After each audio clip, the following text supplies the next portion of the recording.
Hello, everybody, and thank you for tuning in and joining us at the Real Short Box Live here on YouTube Live. Thank you so much, everybody that's tuning in. I'm Donald, of course, and just below me is Kevin, and we would like to welcome and thank our two special guests today for our panel on top favorite 90s cartoons. So we're going to be welcoming back Janet.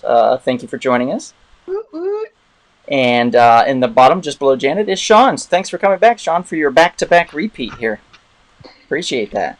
Yeah, no problem. Glad to be back. This will be a really, really fun one, I think. I think we're going to have a really good time.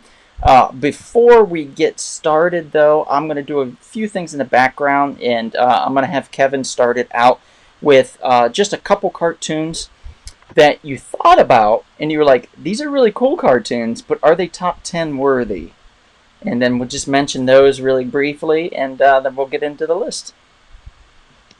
All right. Yes, there's so many cartoons that we enjoy and love, especially from our last one we did on the 80s, but the 90s certainly have certain ones in particular that we wish could have made our personal list. So let me start with my guest here. Let me start with ladies first. Janet, were there some cartoons that you wish you could have had in your top 10 but just missed the cut? Yeah, actually, Darkwing Duck was very well loved, but it just didn't make the top. I don't Good choice. know if I could have included the Rescue Rangers because it started in the 80s. Yeah, borderline. We talked about that. And what else? I did enjoy, what's it called? Ren and Stimpy, but it kind of just didn't quite get me at that age when it came out, but I do really love that one. Okay. Good choices there. Good choices. What about you, the prestigious Mr. Sean Leonard? Nice. I like that. There's a lot of them that didn't quite make the list. I mean, and it's always kind of a rotating list for me. So it feels like tomorrow this list may be totally different. But Rescue Rangers, I guess, did that end in the 90s? I don't even remember, but that was on my mind. I believe so. I think it ended in 1990, I believe. Yeah, borderline. That was young after school material for sure. Also, Samurai Jack, I remember I really liked that one. Yep. And the Powerpuff Girls, that was which I believe was the end of the 90s. 90s. If I remember, yeah, okay. Powerpuff Girls was great. Yeah, okay. But yeah, those definitely were rotating back and forth between off and on my list. All right, that sounds good. For myself, I had Beavis and Butthead. That didn't make my cut. That was just a very silly cartoon, and it was just out there as some of these other 90s cartoons, but didn't make my cut. But of course, you can't forget those voices. It's just, they're unbelievable. Another one I would consider more like a clay or stop motion animation would be Celebrity Deathmatch on MTV. Oh yeah. That was interesting, especially when I was finishing high school, going to college. Those were always pretty graphic and funny at the same time to see, this celebrity versus this person, and then they just smash the heck out of each other. Squishy and the red, dough gooey blood comes out. And then you have the announcer, getting you all excited. And there always be things going on in the crowd too as well. So that one just missed my cut, but that was a fun one. I love that. That was like Robot Chicken kind of. Yeah, right before Robot Chicken came out. That was kind of like one of those predecessor type of shows. Anything stop motion definitely gets extra consideration for me. I totally forgot about that show, actually. Yeah. That was a good one. It was awesome. And I don't know if the main producer, Donald, has time to put his choices out there. Do you have a couple yourself, sir? I do. I got a couple, and they're just because they were easy dismissals for me. But I liked the Underdog, and I like how they turned around. But I've already had so many superhero-esque cartoons in my list because I've always been obviously a big superhero fan. That for me. I think Iron Man and the Fantastic Four series, when they did the Marvel Action Hour or whatever it was called, the first season of both of those were pretty gnarly. It was rough, but it was superheroes. You don't get that many things out there as a kid, involving superheroes. So you just kind of sucked it up, like absorbed it like a sponge. So I still watched it, but then it came into season 2, and season 2 remarkably turned both of those series around to where they were super fun. The scripts were tight, everything was enjoyable. It was night and day. And so for me, those were very memorable. And why I'm mentioning them now, but also why they didn't make the cut, is because you can't have a terrible first season and expect to be in your top 10, and that's unfortunate. But they both really bounced back, and I really respect that. So yeah, Iron Man and Fantastic Four in the 90s, the cartoon series for both of them were really good.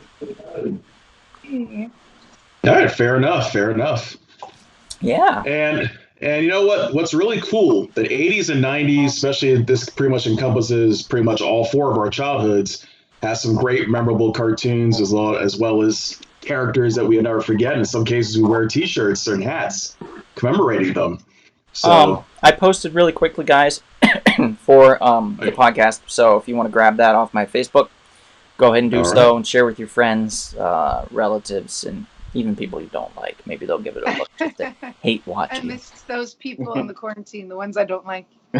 Yeah. There you go. All right, so before we get started into the list, I would like to take the time to quickly mention our sponsors. We do have a couple sponsors now here with the Real Short Box, and I would like to quickly mention them if I can. So let me pull up a picture of one of our sponsors here. We'll go from there. All right.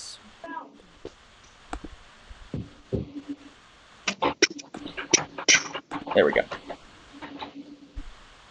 Okay.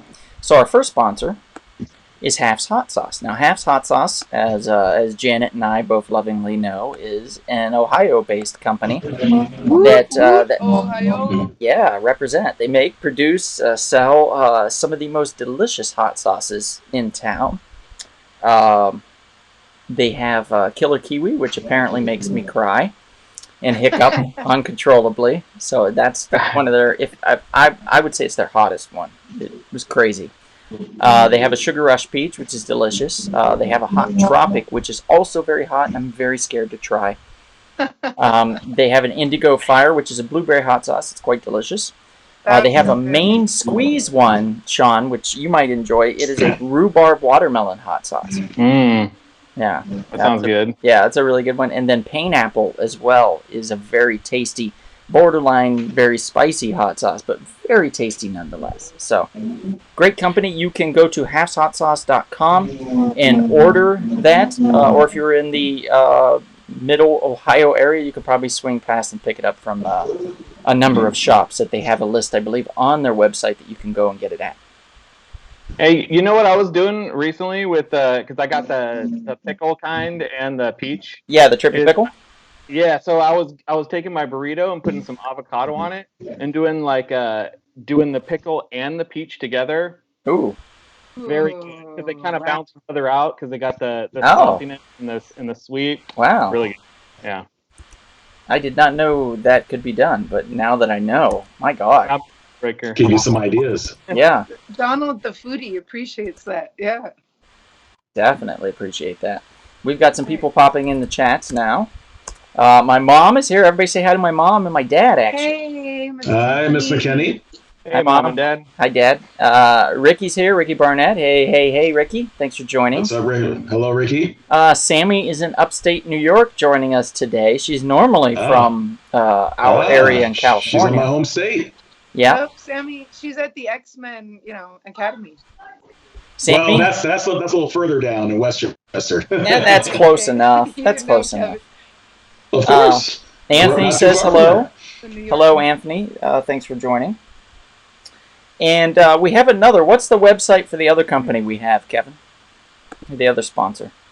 Are you talking about the Sacred Splattered Frog, sir? Yes. Now, forgive me. I believe it is splatteredfrog.com. You're right. Help me out here. Yep. Okay.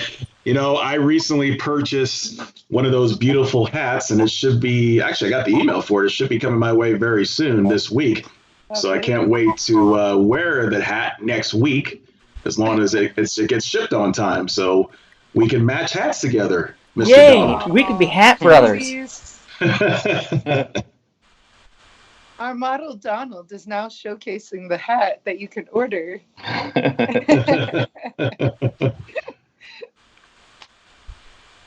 4 easy installments of $4.99 a month. Is that a flex fit or is that a snapback? Wait, I thought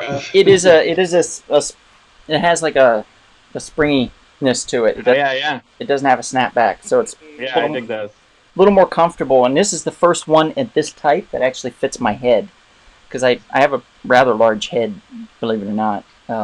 You do? Yeah, I do.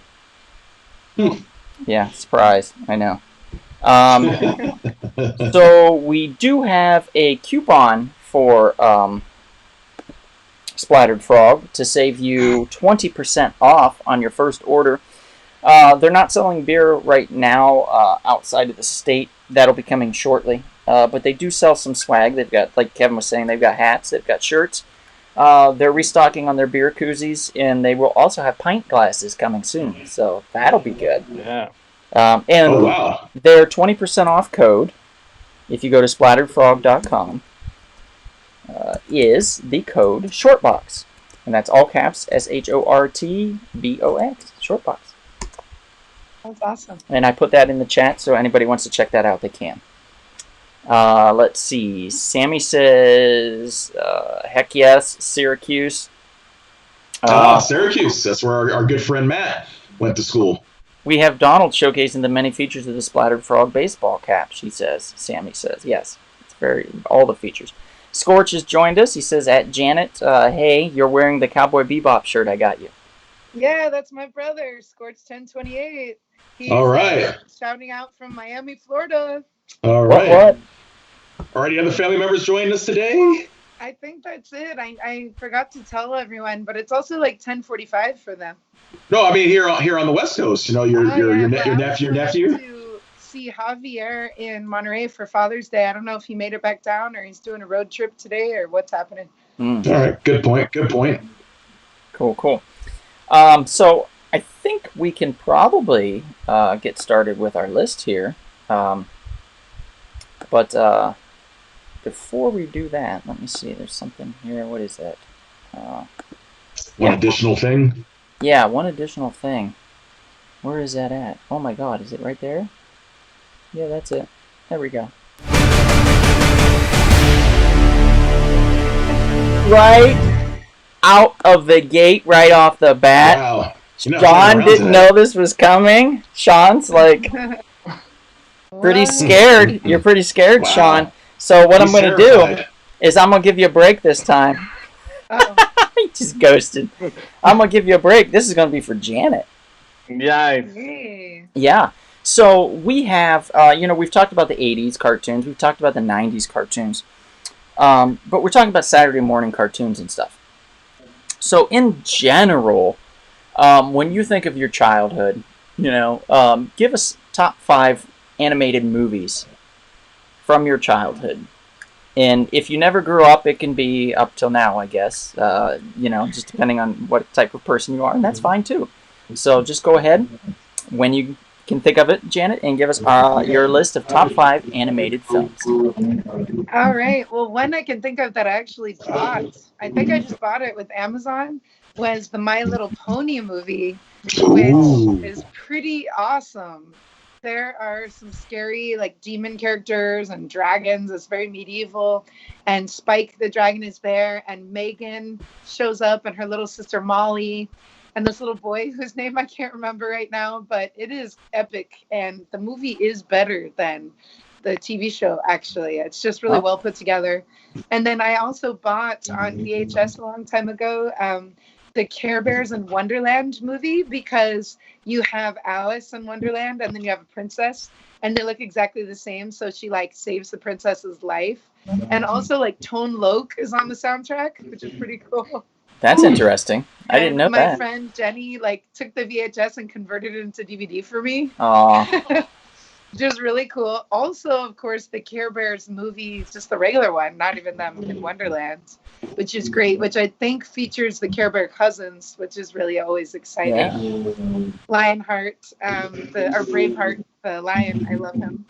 And okay, so that's 3. 4 animated movie, Secret of Nim, probably on the top. I just love that so much.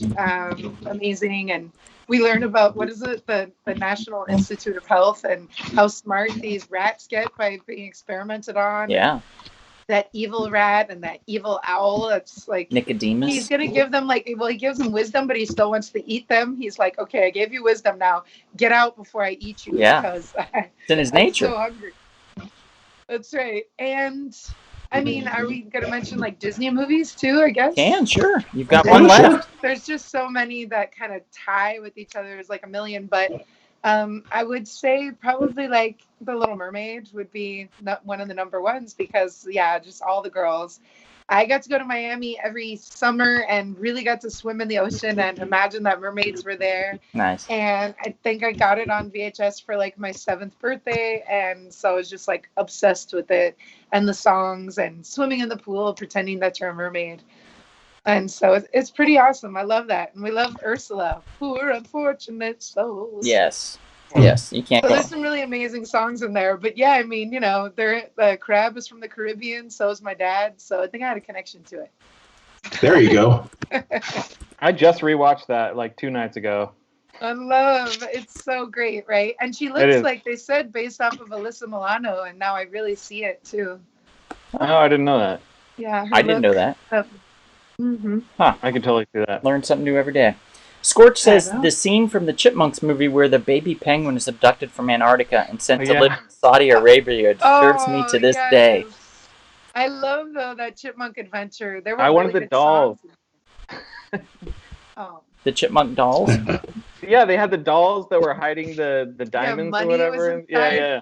Oh, really? that was amazing. That would also. There's just too many. It's hard to do a top 5. It is hard, but you did a great job, Janet. So thank you. Thank you for you humoring go. us.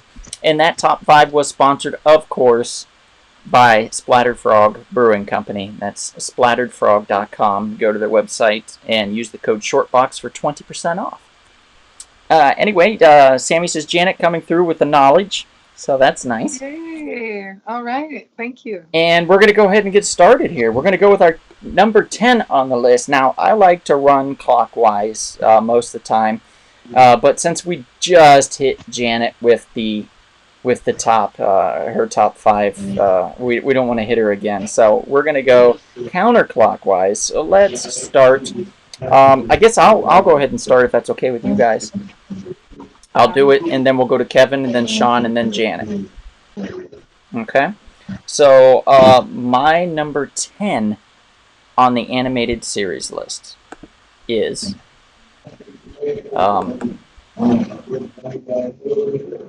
let me find the picture here. This is a very delicate situation, guys. I have to find the correct picture. Yeah, do it right. That's right. There we go. Number 10. This is going to be a surprise, I think, for a lot of people. We have Spider-Man, the animated series. It's number 10 on my list. Oh, 10. Out of top 10 cartoons of the 90s. And you have the T-shirt on. Yeah, I do. Right? You'd think it'd be higher on my list. At least it made my list, so that's important. A lot of good stuff did not make my list, including, I believe, something that somebody else probably has in their list. And I made a mistake and forgot about it, and I'll never be forgiven by a friend of mine for forgetting about it and not adding it to my list. But we'll talk about that later. Anyway, Spider-Man, the animated series. Came on the heels of X-Men, the animated series. I think Spider-Man debuted in 94. X-Men was 92, if I recall. So they had a couple years to kind of work on X-Men and make that really hum. And they were like, well, this is going really well. Now we can do Spider-Man. So then they released the Spider-Man, the animated series, 2 years later. It, of course, was also a big hit. Because the stories didn't pander to to small children. They catered to the young adult. They catered to the more mature, sophisticated. I'm getting a little bit of feedback here on somebody's computer, just to let you know. It's muffling back on mine. So it sounds like somebody's having a conversation on our podcast, and we're not involved in it. Mine is just my phone, and I don't think anything else is going on. I can hear it. It's like a It's like a reverb or That's something. weird. Yeah. That's weird. So anyway, it didn't pander to the little kids. It gave the adults something to crave, something to and you know, older, more mature kids and stuff.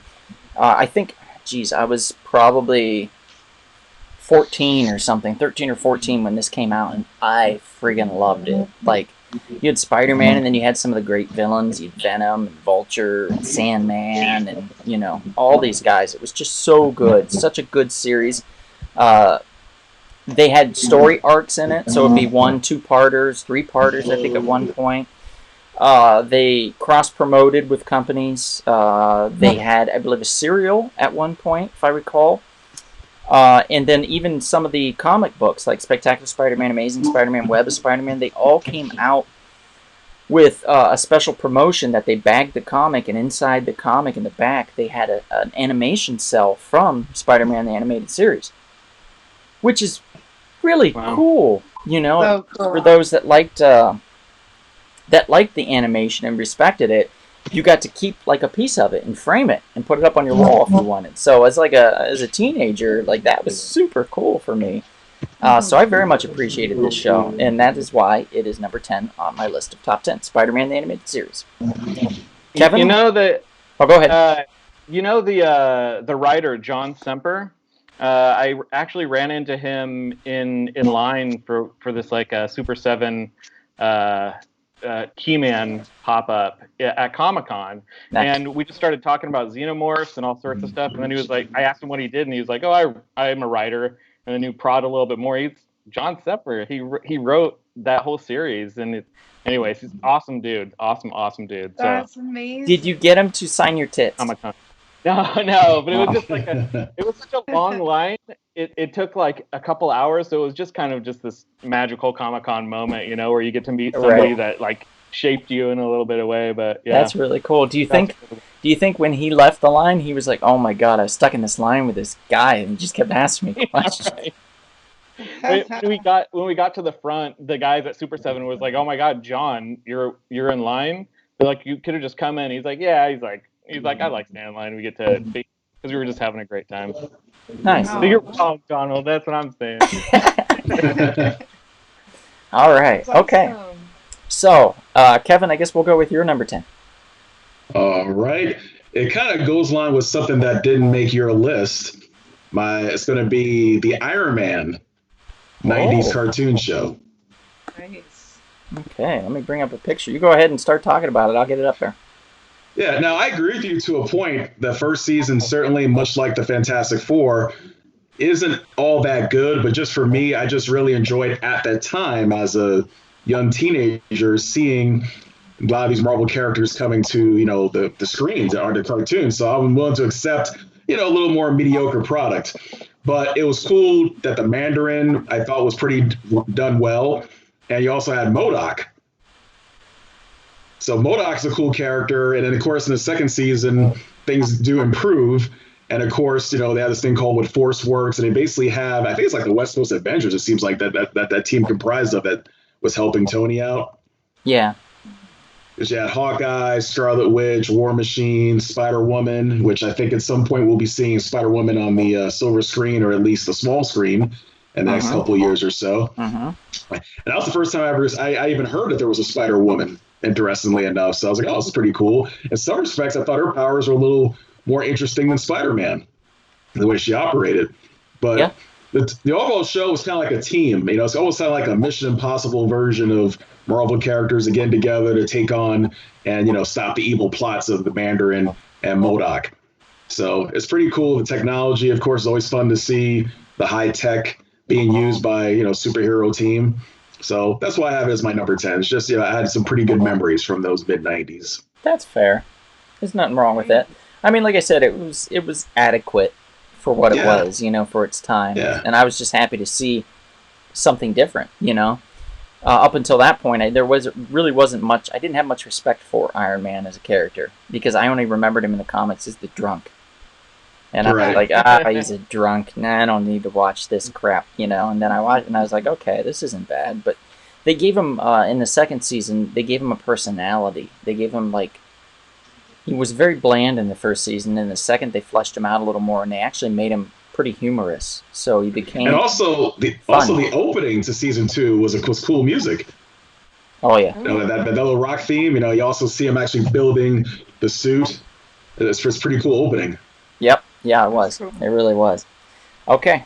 All right. Moving on, Sean. All right, number 10. As I said before, this list is always changing for me in my mind. You can't hold me to this except for today. But my number 10 is Tiny Toon Adventures. There we go. It was just required viewing after school. And at first I was actually really kind of hesitant because I was a huge Looney Tunes fan when I was a really little kid. And I was like, oh, they're just, it's just them, but now they're little. But they actually did their own thing with it. And they kind of built on the characters that had already been there and kind of changed them into something else. And Spielberg, it has his stamp of approval on it, So, yeah. Tiny Toon Adventures. And look how adorable they are, all those characters. And there's new characters that you didn't see. Like, what was that one kid's Maximilian or something like that? Was it? Oh, yeah, Max. That's right. Yeah, I forgot about that. The little brat, and then the little girl that's obsessed with the... Elmira. Yeah. She was based on, who's the big snowman character who says, My George. Bunny George. I'm going to love him and squeeze him. And name him George. Yeah. Yep. Let's see. Scorch says, at Rumblespoon, did you notice in the Spider-Man cartoon that the Punisher had to fire a laser gun? Bullets were banned in kids' cartoons. Too bad, so sad. Yeah, I do remember that. There was not really any bullets being fired from the Punisher's gun, for sure.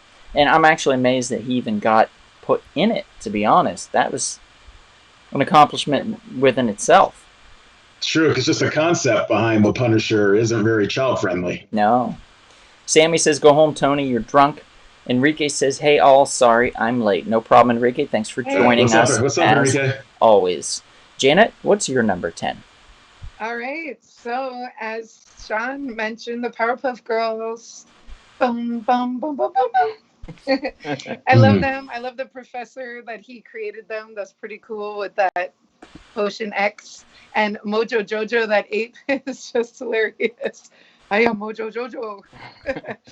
And they're just so cute. And I could never really decide which one I was. I feel like all of them, Blossom, Buttercup, and Bubbles. But my friends in college, because I kind of really started watching in college, but it came out in 98.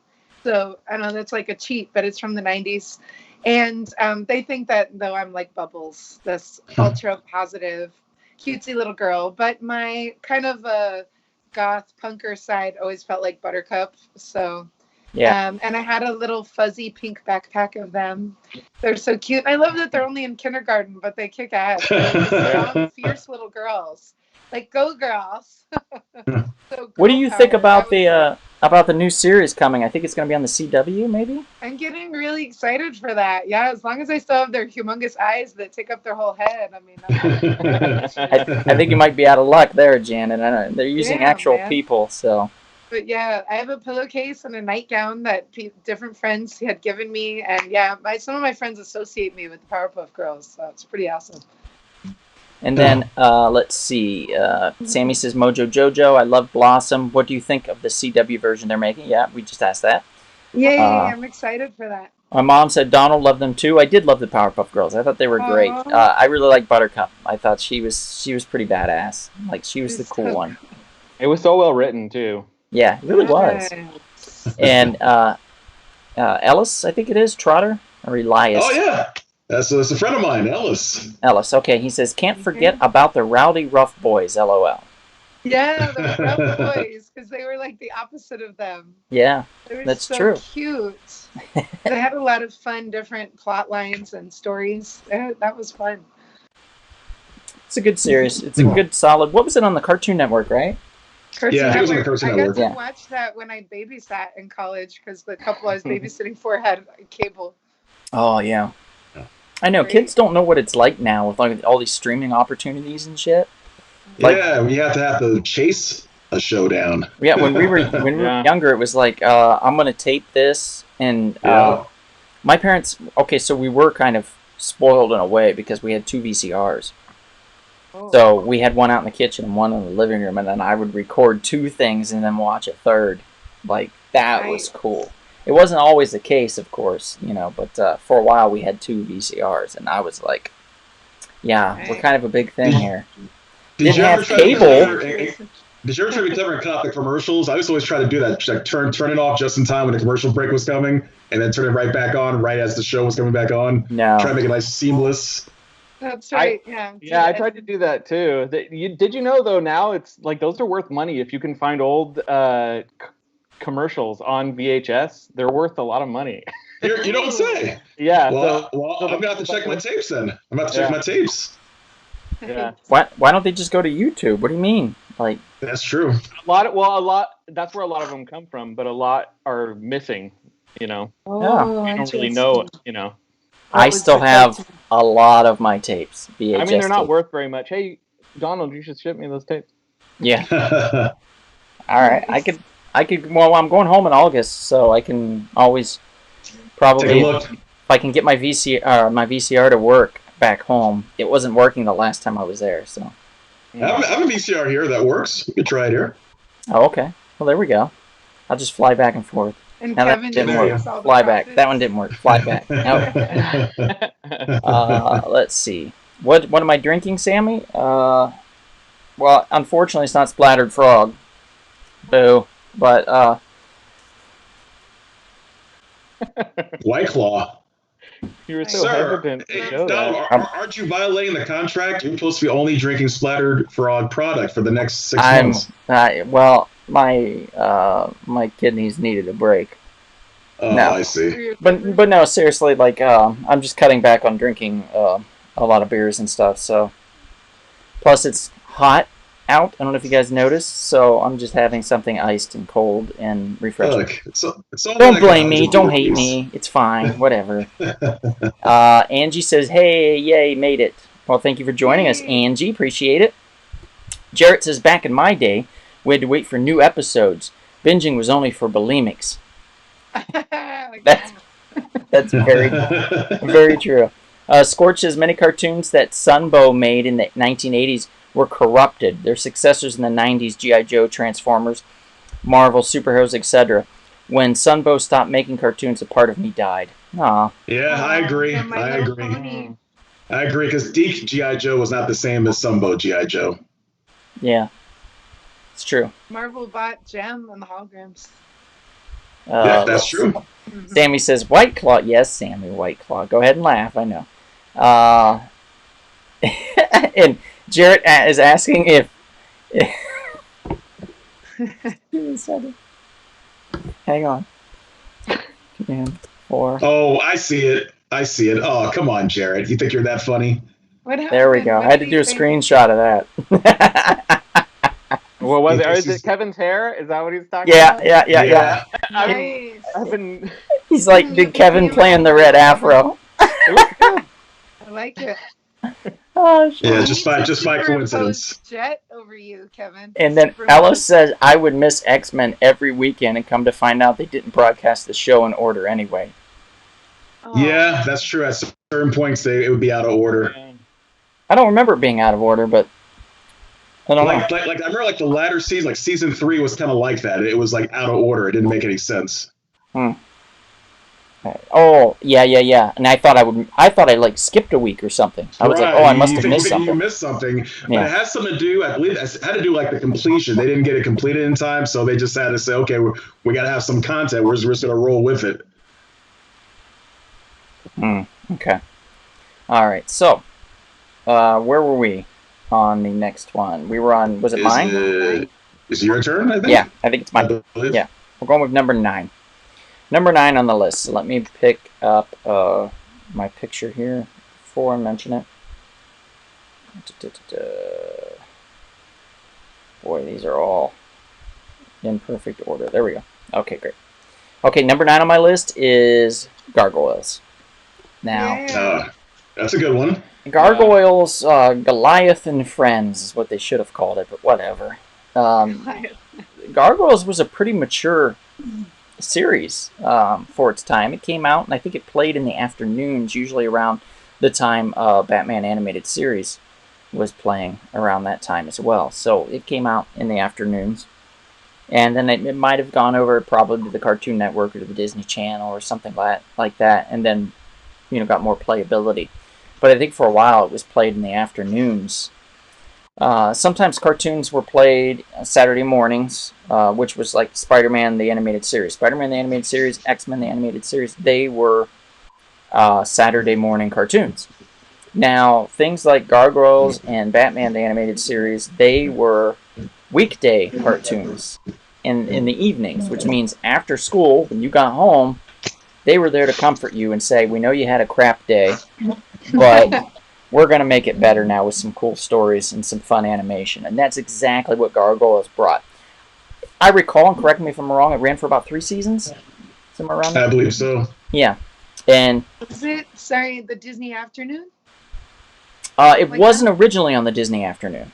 Oh, okay. Like, it was originally part of the syndicational package that you could get it on, and I think it made its way over to the Disney Afternoon because I, again, did not have cable, so there's no way in hell I would have ever gotten to see Gargoyles if it was not in, just regular play on syndication.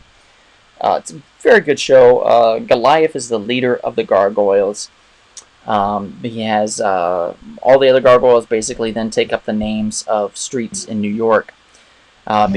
Because they're tricked and they're turned into their stone version, and then piece by piece the castle was flown from, I believe it was Scotland or England, over to New York, where it is put on top of a high rise because of a rich dude that wanted to own this piece of the castle, this whole castle, to get it replaced on top of his building, and in doing so had awoken the Gargoyles from this evil spell that put them in this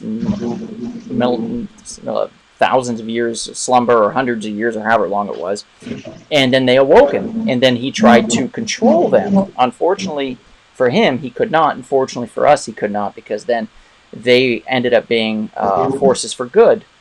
And they would help, the champion of the people, so to speak. And they took on, some of them took on names of streets like Brooklyn and I believe Madison, I think, or something like that. So it was a really cool series, really cool concept, great stories. And I know some of you guys have this also on your list, so I'll just cut it there. Nice. All right, let me quickly read Gargoyles. something. Angie says, nice pick on Gargoyles. Forgot about that one. Desmania,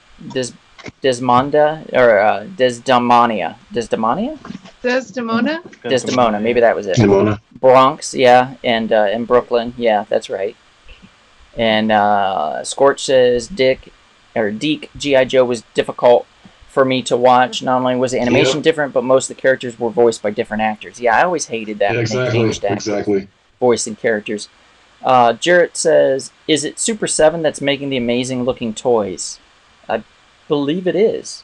Yeah, they have come a long way. I remember when they were just a tiny little table at Comic-Con. But yeah, they have some really cool stuff. Doing a lot of the Disney stuff right now. Yeah, they're doing a ton of Disney. Ultimate Collection, I think, something like that. They're all expensive, but not like Mondo expensive. When Mondo would make a figure, it was like $100 or something, or 120 or 150. Crazy, insane prices that nobody could afford. Yeah. Right. Those Iron Giants are awesome that they do. Oh, yeah. You're right. Angie said she can attest to Tuscarawas County. That's where I'm from in Ohio. Very small town. Us T County folks didn't have fancy cable. Yeah, guys, I'm from the woods. Like, from the sticks. Yeah. Louis Castillo, he popped in. Hey, Louis, thanks for joining us. What's up, Louis? We are going to go to our next. So number 9 for you, Kevin. It's going to be Pinky, Pinky and the Brain, Brain, Brain, Brain, Brain, Brain, Brain, Brain, Brain. So basically, the spinoff, a spinoff from the Animaniacs TV show. These two lovable mice, Pinky and the Brain. Yeah, Pinky and the Brain were cool. No. I mean, they're cool. And of course, it's just saying simple. It's like, what are we going to do today, Brain? The thing we always do every night. Try. Take over the world. Take over the world. So they were tested on like the Secret of Nim rats. Yeah, pretty much. I mean, basically the Acme Labs, they ran some project called like Project Brain, and basically gave these two mice the ability to talk and think for themselves. So of course, Brain, who's my favorite one. He's just like a sociopath. He just wants to take over the world. He's always plotting. He's always planning experiments. So and I think stitches in his head. Yeah, exactly. So he's kind of like this, Dr. Frankenstein and a mouse type of character. Mm-hmm. And then, of course, Pinky is just, a very lovable but, not too bright, mouse. He's just, okay, good Brain. And sometimes he kind of messes up, the plot that Brain has. But they stick together. They're basically all that the other one has. So Brain has to just put up with it. He goes, hey, that's all I got. He's my only friend in the world, basically. So I'll tolerate him. But just one day we just need to get this together and finally conquer. I actually want the Brain to win once, just one time. I'm going to accomplish his master plan. Didn't he win at one point, like once, and it just went on for a while, and then he kind of got bored with it or something? Yeah, and he's on like a TV show or something. I think there was like an episode. Yeah. There was also an episode where he didn't want to do anything. There was one episode he didn't want to actually take over the world. He just wanted to break, and then and people were like, "Yeah, just come on, take over the world." I'm not interested. Yeah, my mom says another one of my favorites. Yeah, I did love that. I love Pinky the Brain. Animaniacs in general, I think, are great. So it was a very enjoyable series. Yes, Enrique, Narf. How I would say it. In some ways, Pinky was pretty smart, but he was also a real problem for the Brain. That if they one is a genius and the other's insane. Well, I've always felt like one was a genius and insane. I always felt like the Brain was both, genius. And Pinky was just normal. Well, different type of insanity. Yeah. Different type of insanity. Scorches, I am still a big fan of Beavis and Butthead. I can't explain it, but there's something so likable about those two trashy teenage boys. Scorch, I just looked at a cartoon earlier that somebody posted on Instagram, and it had one of those face huggers,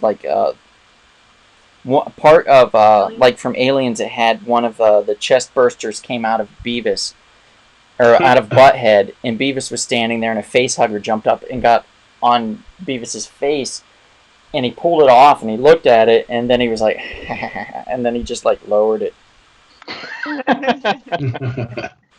And so we know what that means. But yeah, it was great. Funny little cartoon, yeah. Okay, so Pinky the Brain. All right, Sean, I think you're next. All right, maybe criminally low on my list, actually, but South Park. Oh, nice. So I was obsessed with this when it came out, and I actually had one of the tapes where they had the Spirit of Christmas. That was my introduction to it. Yeah. And so when I saw that, it just kind of blew my mind at what they were doing and how they were doing it. I made my own cut out construction paper and made my own animations of the characters and stuff. Nice.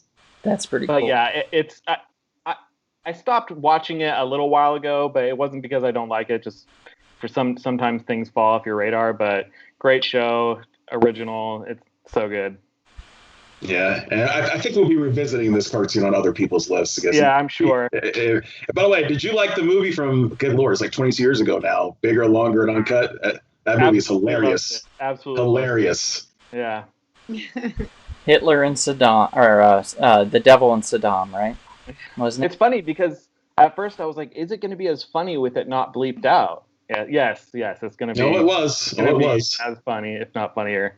I like the episode with Tom Cruise explaining Scientology. Yeah. Yeah, Tom Cruise won't come out of the closet. Yeah. Ricky says Brain is like Dexter and Pinky's like Dee Dee. Oh yeah. Sammy says they kill Kenny, you bastards. Screw you guys, I'm going home. And Towley. Oh, Oh yeah, Towley. Scorch says you've got to love Cartman's weight gain 4,000 beefcake. And Ravager48, thank you for joining us, says there were times when Pinky was smarter than Brain and Brain was acting more insane. Yeah, you're 100% correct, for sure. Okay, so South Park, that was number 9, I think, on Sean's list. What's number 9 on yours, Janet? So mine is Doug. Yay. Oh yeah. So awesome kickback Nickelodeon. I did get to watch some of these cable shows, either at my abuela's house in Miami or at my dad's. I guess, yeah, for 4 years when we lived with our dad, we had cable, and moved in with our mom, we didn't. But yeah, I was kind of looking it up again, that he just moved to Bluffington.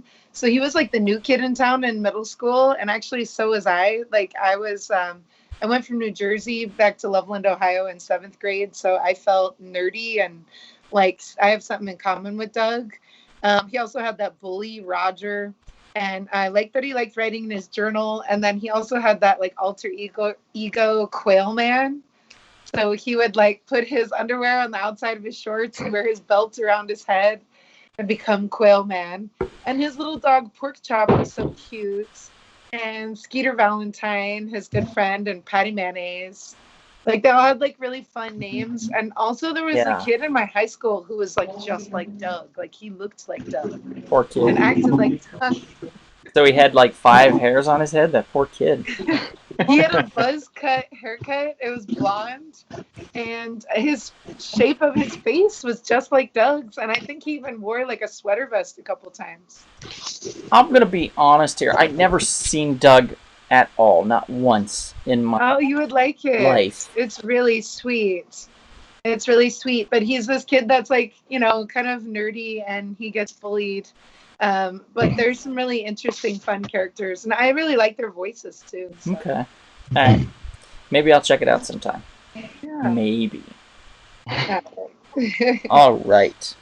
Next on my list is number 8 on the list, and this one might come as a shock to some people. It might not. That was a big ooh for you guys. But we're talking about John Lovitz. The John Lovitz starring The Critic, yes, nice. Is what we're talking about. And it was only, 2 seasons, I think? Were you a teenager? Yeah, at most. At most. At most. It might not have even made it to 1, but maybe it was 2 seasons. And yeah, I was a teenager around the time, and I found John Lovitz's the character, The Critic. I found his father to be absolutely delightful. His dad was batshit crazy. He looks kind of like Beavis and Butthead's dad, and he acts like Beavis and Butthead's dad. He was just nuts, and he was the best part of the show. That's why I loved it so much. He would have a bird on his head, and he's like, I'm going to wear a bird as a hat today, you know? And just be walking around, and his wife would be like, okay, dear, well, don't get your eyes pecked out, and, you know, it was just so stupid, yet so fun. And then the parodies, because he was a film critic, they would do these trailer parodies where he would either say if he loved it or hated it, but his catchline would be, I stinks. Yeah, he would be like, it stinks, because he just hated it so much. And it was just a really fun, lighthearted, primetime television show. And it was Fox. It was part of the Fox Animation Domination, I believe, at the time. Came on after The Simpsons, if I recall, somewhere around there. On either Fridays or Sundays. I think it was Sundays. And it was a solid show that deserved to stay on longer than it did. And I forgot about this show for a while, and then I found my DVD collection that I had, and I was like, yeah, I got to revisit this. So it's still just as delightful as it was the day it aired. It's a lot of fun. I needed more teens tuning in, huh, yeah, absolutely. Let's see here. Sammy says taco flavored kisses for my Ben. Angie says taco burrito. Wholesome, love Doug. Ravager says the critic was underrated. I totally agree. Yeah. Borch says it's interesting that there was a toxic Avenger cartoon in the 90s, considering how disturbingly brutal the live-action movie series was. And you are 100% correct. The comic book also was very lighthearted comparatively to the... I actually, after watching the cartoon, thought I should watch the movie.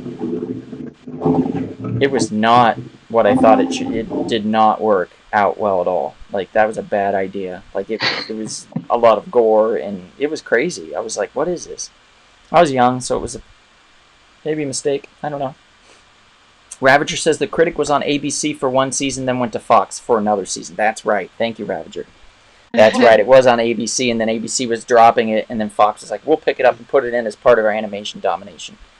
And it didn't quite do what they wanted, but I'm still glad that it got another season out of it. Okay. Indeed. Kevin, what's your 8th choice? My 8th choice is Let's Get Dangerous. Nice. Yeah. Darkwing Duck. Yes. The Protector of St. Canard, Darkwing Duck. When in trouble, just call DW. Call DW. This cartoon has a little special place in my heart because one of the first friends I made in high school when I was a freshman and he was a senior, for Halloween he dressed up as Darkwing Duck, and then when I saw him, I think I was the only person who picked up on what the costume was. And I was like, hey, you dressed as DW. So after that, he started calling me LP. So he struck up a friendship after that. So every time I researched it, it was like DW and LP. So what's cool about this character, Drake Mallard, something that would be something that can touch Donald's heart is it's similar to the Shadow. It's kind of like a parody of the Shadow in some ways. And it's true. What's cool about this character is that it does incorporate all these heroes like the Shadow, Sandman, Doc Savage, Batman, Zorro, and Launchpad, of course, is one of his allies. And I love Launchpad from the DuckTales cartoon. He's always, even though he's a little strange and things are wacky, he's always reliable. He's always very loyal. And of course, he had his daughter Gosselin, who is his adopted daughter he would always look after, and she always, of course, be on his side. And he just had a great range of characters and supervillains that he would go against. So it's a fun show. You can't go wrong. I wish it lasted more than 2 seasons, but It is what it is. Negaduck or Megabolt. What was that one? Oh, that guy was great. Like Negaduck. Yeah, that was a cool one. With like the lightning, lightning bolts. And then there was the one with the lightning outlets. Yeah, something like that. Like he had the plugs, the electrical plugs. There was also that Bushwhack character, whatever. He was a plant. His whole body turned into a plant. Man, I don't know. Oh, I think it's Bushroot. Bushroot. He was freaky, and I liked his voice. Kevin, do you remember anything that said, like, I am the shadow that comes in the night? I am the something. Yeah. I forget how he would describe it, but it sounded very film noir. Yeah, he basically took that from the Shadow. Yeah, very similar. Yeah. Very similar. He was like a private detective, like in the 1940s. And then he also was like Batman, reminded me, because when he was Drake Mallard, he was like regular guy who like has to take care of his daughter or whatever. But then all of a sudden his disguise makes him Darkwing. That's true. Very true. Yeah, there's like a Batman kind of. So many elements of Batman was taken from the Shadow, and absolutely. And it's really crazy to think about because you think about Bruce Wayne, again, you should be thinking about Lamont Cranston because that's and also Zorro to a lesser extent. Yeah, to a lesser extent, Zorro too. Yeah, that's actually why they put Zorro as part of like the theater that was what was playing.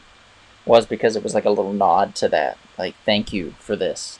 Because give respect. Batman's more popular than Zorro and the Shadow put together, and many other heroes put together as well.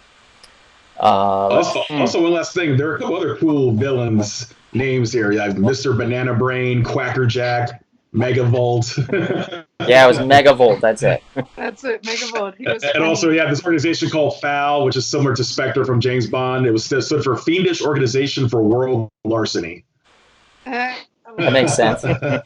That makes sense. All right. So Scorch says at Kevin, the city in Darkwing Duck is Saint Canard. Canard is the French word for duck. That's correct. Ooh. Hey. That's correct. And Louis says DW has some great villains, and I think we just listed them, Louis. So yeah, definitely. So cool. Let's see here. Okay, Sean, what is your next choice there? Your 8th. All right, number 8 for me is Space Ghost Coast to Coast. Yeah. All right. Love that. Yeah, I was wondering who would remember that one and how well that, how well people remembered it. For anybody who doesn't really know, it was a talk show where they took the animation from the old 60s Space Ghost and they repurposed the animation so that the characters were in a talk show setting and they would interview people through it. And it was it became part of the joke after a while that it was kind of the sync didn't really work and they used it where it was like backwards and forwards the animation. Really irreverent, such a great show. Yeah, like there would be a pause and the person getting interviewed was like, "Wait, what did you say?" Yeah. Yeah. Definitely worth revisiting if anybody hasn't seen that one before. Some of my favorites of that were like Bjork being on there and the guy from Radiohead, Tom York. He just fit in so well into that show. He was like so bizarre and they were really bizarre and they just like played off of each other. Yeah.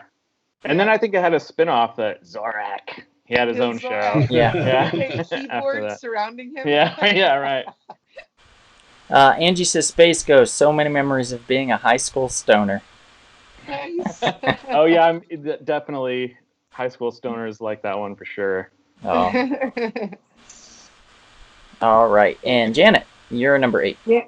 All right, 8. Then I'll go back to Sean's Tiny Toon Adventures. Oh, nice. Yay. So I like that they're at Acme University. That was cute because I was just thinking how they wanted to be like the older characters. They were their teachers, their professors. Very cute. Right. And then like when Space Jam came out, I just kept thinking about it because they have all these like female characters too, like Babs, because in the original they didn't have a lot of female characters in Looney Tunes. So I really enjoyed seeing these different girls like Shirley the Loon. And yeah, all these like really fun characters, and also that Spielberg got to be animated. We see his face. He's like a character that like makes cameos. So I always thought that was kind of funny. Like there's Steven Spielberg as a cartoon. And so yeah, that was definitely one that I watched like every day after school, like while I was doing homework and everything. I love that. Tiny Toons was great. Can't go wrong with that. Okay, so we're on number 7 on the list. Now this one's a weird one for I don't know how many people are going to know this one, but it's Two Stupid Dogs. Oh, yeah. I remember that one. I remember that. Was one a sheepdog or? Yeah, one's like a sheepdog and the other's like a little wiener dog. And I just remember that they got into the dumbest shit. Like, talk about a stoner cartoon. Like, these guys, I think at one point both of them got their head stuck in a fence. And it was a whole episode around them trying to figure out how to get their head out of this fence. And one of them wasn't even stuck. Like, the little wiener dog wasn't even stuck. He was just sympathetically putting his head in the fence and getting it stuck. And then at one point pulled himself out and went around the other way. And then came back around and put his head back in. Oh my gosh. And then when they would eat things, like the little one would like spit it out and be like, this tastes like caca. And for a cartoon to say shit without saying shit, that was in the Sunday animation block or whatever for Fox Kids. It just cracked me up, man. Like, I love these two dumbass dogs. Like, they were just got in so much trouble all the time, did so many stupid things. So Two Stupid Dogs. It was like Ren and Stimpy light, I would say. But it's still a lot of fun. It's a very good cartoon. And I have a lot of fond memories of these dumbasses. So my number 7, Two Stupid Dogs. All right. Go for it, Kevin. All right, my number 7, we're going back to Colorado to visit our 4 little friends, Kenny, Stan, Kyle, and Cartman. South Park. Nice. And just to add on to it, I mean, the show is so irreverent. It's great. they go after everybody. So everyone is up for criticism and to be made fun of. And unfortunately, some people like the gentleman who's no longer with us who played Chef, Oh, the great Isaac Hayes, he was offended by the idea of leaving the show at some point. But, it's all in good fun. It's just a fun show. They're making fun of everybody. And of course, I loved the Chef character before he left. He was a cool. Everyone likes Chef. Oh. Yeah. Chocolate salty balls. Yeah, exactly. The parents are pretty funny too. That's another thing that's great about the show. Like the kids' parents, they're freaking hilarious too. Yeah. Mr. Mrs. Cartman. Yeah, Mrs. Cartman. I mean, it's a classic show, and it's still on TV too. Just like The Simpsons, it's still on, it's still running. Right. So it might be some of the best society satire that there is. Absolutely. The social commentary. Oh, for sure. I just remembered in college, I had this a Shakespeare class, and we were supposed to write a paper. And my paper was comparing South Park to The Merchant of Venice and how similar that they were. I was so proud of the paper. I thought it was brilliant because, I was using something relevant and he was like, "You're comparing Merchant of Venice to a cartoon?" And he gave me a D because he'd never seen South Park before. And I was so angry about that. You should have sued him. I should have, yeah. I hope he watched it later and was like, "Oh man, that kid, he was on to something." Yeah. But much props to Matt Stone and Trey Parker. I mean, this is brilliant work. And I still haven't seen their play yet, The Book of Mormon. I actually want to check it out. I heard so many good things about it. It's awesome. I got to see it at the Pantages. It was so great. If you all get a chance to watch they didn't write it, but Basketball is just pure genius. Oh, yeah. Yeah, it's great. So much fun. It is Matt Stone and Trey Parker bringing it up to 11, man, and like just running away with a movie that's very unpopular. Like it didn't do well in the box office, but it was amazing, and I saw it so many times in the theater when it came out and loved it. And geez, I don't know, it was great. So definitely check that out. And of course, Orgasmo's great too. Yeah, with Ron Jeremy. Yeah. Yeah, I remember that. I still quote that. People don't have no idea what I'm talking about. My mom says, "Oh my God, they killed Kenny." Yes, Mom, they did. Many, many, many, many, many times. But don't worry, Kenny keeps respawning just like a video game character. Yep, it's true. Okay, Sean, what's your next one? What are we on? We're on 7, yeah? Yep. So Ren and Stimpy is my number 7. Ooh. I was another one I was pretty obsessed with when I was little. I was really into animation, and that was one of the ones that I really thought was it was really dynamic when they do these push-ins to where you'd see like every like wrinkle and crevice and hair and like pimple and stuff. I actually still have my membership to the Spumco animation club, which was John Kay's club after he got fired from Nickelodeon. And it's funny, just recently I went to the Iliad and I found a couple of those Spumco books, and they had like stuff from the old animators inside. But yeah, Ren and Stimpy for sure was formative to me, whether it was in a good way or bad way, I don't know, but it's funny stuff. So cool. Jarrett says to bring me my stunt cock, and Enrique says love me some basketball. So what I liked on that Ren and Stimpy, you guys, was that log, right? When they're eating a cereal, it's log. Didn't they have Happy Happy Joy Joy as their like song? That's the song. I'll teach you to be happy. Okay, Janet, yours. You're number 7. So getting it back to MTV, Daria. Oh, I remember Daria. Oh, snap. Oh my gosh. Yeah, I think I started watching it maybe freshman year of high school, and I was looking up that she's in the town of Lawndale. And I like that, she's the smart girl and she has this really like cynical philosophy on life, and she just has this monotone voice way of speaking. And then her really cool artsy friend Jane is always with her, which kind of wish I had a friend like that in high school, but my friends were pretty good. But I was like a loner. I was sort of like isolating from everyone, acting like Daria. So I think after I watched her, I like kind of just emulated her like subconsciously. and I had the glasses. And I was just like, F everybody in this school. Like, I wish this school, like, blew up. I was just so over high school, like, the minute I started.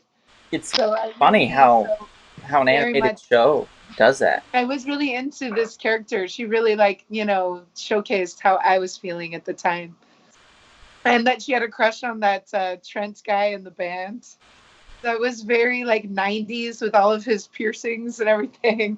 And just all the cheerleader ditzy girls, that was very familiar with the people that were around me. So I appreciated Daria so much. You know, And that she came from Beavis and Butthead, diarrhea, cha-cha-cha. so, But she looked better when they redid her for her cartoon. oh yeah, definitely. Yeah, Daria Morgendorfer. So Kevin and I got drunk one time, and What? he confided in me that he actually wished he was Daria.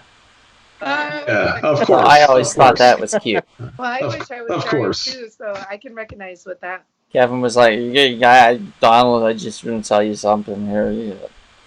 It must be some kind of dream you're having. I wanted to be Daria it was last year." And I was like, "Last year?" Oh, no. By the way, this was 2 years ago he told me this, so... Who wouldn't want to be Daria? She's amazing. So, what I did was, we had a multitude of dress wigs from the web series that I did, so I just had him wear one of the wigs, and he walked around the apartment drunk, going, "I'm Daria, sure. look at me, I'm Daria. I'm Yeah, special." I'm sure I did. Put on glasses. Kind of like, They're looked very a little brown. bit like the hair he's wearing right now. Uh-oh. Yeah, the hair, the red hair you got right now. Oh yeah, the red afro. You don't like the red afro? Making fun of the red afro? Yeah, Well, you're his artsy friend Jane, then Donald with your combat boots. that's I guess fine. so. I don't mind combat boots. Can I be Quinn then? Is that? Yeah, And- you're Quinn. Nice. Sammy Oh my says- God, Daria, the fashion club doesn't accept you. By the way, Kevin, Sammy says no shame in that, so you're good, dude. That's right. Don't We worry all about I it. see. Don't No worry shame, about huh? Scorch says, I really like the With the Eon movies. Flux cartoon series that aired on MTV in '94. Scorch, that was another one, actually, that didn't make my list. Not Eon Flux, actually. But the same writers and animators, I believe, did the Phantom 2040. And that, I thought, was an exceptionally good, very mature animated series that brought the idea of the Phantom and put him into a futuristic kind of element. And it made him really cool. And in fact, one of my favorite Sega Genesis games was the Phantom 2040 for Sega Genesis. And Louis, I know you know what I'm talking about. But yeah, that was a lot of fun. And it's all due to Eon Flux. And the popularity that Eon Flux had on MTV brought forth the Phantom 2040, which had a cartoon and a video game and a comic book series that came out too. MTV was so amazing back then. Oh, Those yeah. shows. Some of the stuff they were able to put out, yeah, it was great.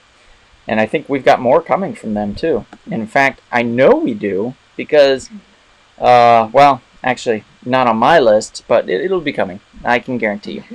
But next on my list is a very popular series you may not have heard of, actually. It's called South Park. All right. Was that I've your never number heard of it. six? Never heard of it. So, we've already talked about it enough. Like, we talked about it a lot. But Butters and Butters. the Lord of the Rings style storytelling with the porno tape, man, that's like my jam. Or like the Red fun. Wedding thing that they did. Or Cartman's Casa Bonita trip. Which, by the way, Oh yeah. when I stopped in Colorado on my road trip back from Ohio, when I bought my car and I drove it back through to California, we stopped in Denver and we went to Casa Bonita. And we Nice. ate there and That's watched great. this stupid-ass show that they had put on and enjoyed every damn minute of it. It was great. It was a great time. That place is huge, by the way, and if it's open, you should go. Nice. But that is Is my that number your six. Go. Number 6, Kevin. All right, my number 6 is Yakko, Wacko, and Dot, Animaniacs. Nice. Yes.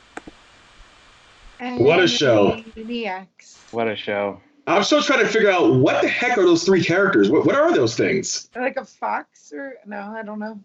I don't know what they are. Like I can't describe what kind of animal or what kind of hybrid animal they're supposed to be. I would say they're like cat dogs. Yeah. Yeah. But They're like goofy. Yeah, I always, I was thinking the same thing. Oh. I always loved when they came out and it's like we're the Warner Brothers, sister, you know. It's just, and they were just so just like taking the ring. They were a bunch of nuts. They're just nuts. They're just out of control. But And my there was all favorites, these like sketches, right? Like different yeah, sketches. there are all those different sketches. Picking the Brain was one of them. But my other favorite sketch from there is the Good Feathers. I love the Good Feathers. Yes, the Good Feathers. I mean, you can't go wrong with some mobster pigeons. That's great. The mobster pigeons were awesome. And of course, the God pigeon, he would come on and he would talk, and they would all be kissing his you know, his feet and everything. I just loved it. And they had these great characters. You know, I think their names were Bobby, Squid, and Pesto. Nice. And then they had their girlfriends called the Girl Feathers. Girl Feathers. And of course, they all spoke in those Italian accents, so it just made you crack up even more. Mhm. But the God Pigeon, I love the God Pigeon. When he would come out, you know, the big fat pigeon would come out and he would talk. You know what the hell he's saying? He's like, and then there was like the one pigeon can translate what he's saying. It's great. It's great. Matter of fact, I'm gonna watch some Good Feathers once this show's over. Basically, his best Marlon Brando impersonation was the God Pigeon, That's Yes. which was fantastic. Awesome. All right, you are number 6, sir Sean. All right, number 6 for me is Liquid Television, another MTV show. Yes. Where Beavis and Butthead started, where Eon Flux started. It was just kind of this, for anyone who doesn't know, just kind of this almost like Spike and Mike's animation, but a television show. And it had this really cool opening of this bottle of kind of liquid, I don't know, kind of like an iridescent thing, and these waves and these TVs kind of swimming around in it. Such a great show. And as an animation geek and somebody who's like way into irreverent sorts of things, it was right up my alley. So cool. Liquid Television. Another thing that I had not seen. Man, MTV. You Yeah, can go MTV. back and watch these things. Yeah, it's really That awesome. first Beavis and Butthead was called Frog Baseball, and they weren't on their couch. They were. Yeah. Wasn't like the dude that does the voice, was it? Oh yeah, it was basically the same show, but it was the same character almost. It was Hank Hill, was Beavis and Butthead's neighbor Oh, or yeah. something. Yeah. Anderson? Yeah, that's Yeah. right. That's right. Yeah. Yes. He was like their neighbor, right? Or something? Mm-hmm. Mr. I Yeah, I think so. think so. That's so There's great. so many weird things on that show. Oh, I'm sure. Scorch says, "Do you remember the head from Liquid Television?" Oh yeah. Oh, yes. What's that? I totally forgot about that. Tune me in on that. What is that? I can't. You know what? I can't remember exactly what it is, but I definitely remember it. I know. It's Huh. like just a head. You might have to describe it for us, Frank. That's Scorch. I'm gonna look it up and see if I Okay. can Yeah, I'm gonna image. look it up too. Oh, okay. Oh, the guy with the giant head. That's right. Yes. There's a lot of disturbing stuff on that show. That's right, the head. Yeah. Okay. It also- Crazy. yeah. Got it. He's kind of like a character from the Oblongs in a way. Yeah. Yeah. Or the Coneheads, maybe. Yeah. One of the Coneheads got out of control. Scorch says the head was from Oddities. It's a man with a huge head. We got that. Yeah. There you Okay. go. Janet, you're number 6, I believe. All right, I get to steal this before anyone else. X-Men coming out in Nice. 1992. That's my 6. That's so higher for you guys.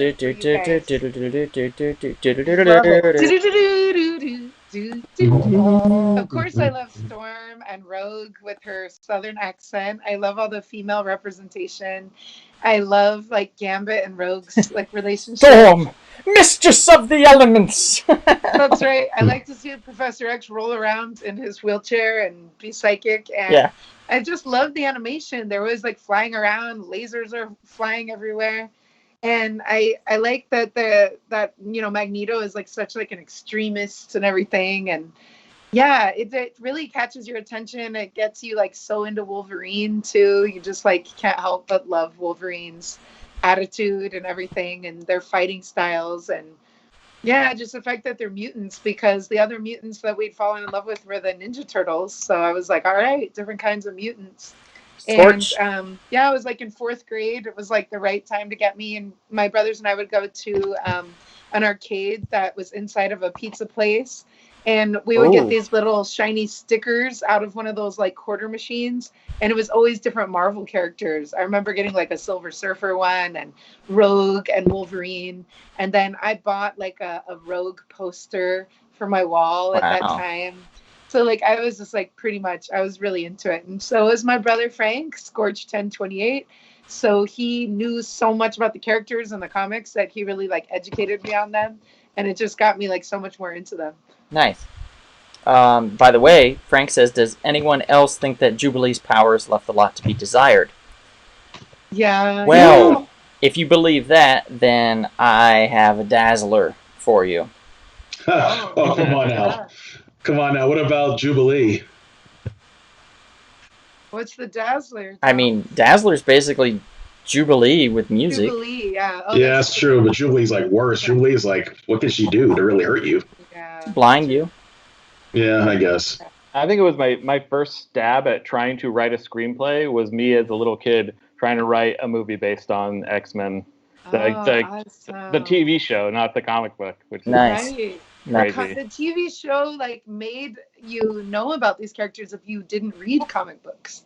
Yeah. It's Jarrett, true. and Jarrett's Yeah. 100% correct. Jarrett says if you grew up with that show, those are the only voices you hear for those characters. Oh, true. That's- That's right. Very true. Yeah. Yeah, it made you want the movies to be like that cartoon. I mean, Yeah. for me, I did. Yeah. I'm glad that Hugh Jackman sort of lived up to it for me for Wolverine. Oh, yeah. Yeah, him It was going supposed to be berserk. the guy from Mission Impossible 2 originally. Dougray Scott. Yeah, Dougray Scott. But John Woo and Tom Cruise wouldn't let him go. He had to finish that movie because it went in overtime. Yeah, it's true. Okay, so that was your number 6. So then we're going to hit the halfway point, my number 5. We're going to be moving quicker now that we're going to start like basically eating each other with these. We have a lot of overlap. I believe Animaniacs is my number 5. Yay. I mean, I didn't want to put Pinky and the Brain on my list because it came from Animaniacs, and I felt that would do the original source an injustice. I love Animaniacs so much. I think Yakko, Wacko, and Dot are great, and in fact, I think that they say the Warner Brothers and the Warner sister. And if you look at it, Yakko and Wacko, W and B, and then Dot will be the dot at the end on the tower for Warner Brothers. Clever.